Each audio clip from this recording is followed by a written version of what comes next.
What's up, guys? It's Jackson here. In this mock, I'm going to be entering into GM Productions mock contest. I'll hopefully be able to enter into Watermelon Studios'. I've already entered the front section into his.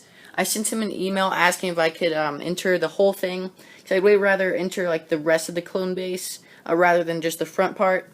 As you can see, we've taken the clone base. We've had to shrink it down a lot. We couldn't use the hangar area or the control area with the conveyor belt and stuff. And we had to take 3 base plates from it that were in the middle. But once this is all over, I'm gonna I'll put it back to how it was before, and then we'll just continue the clone base series.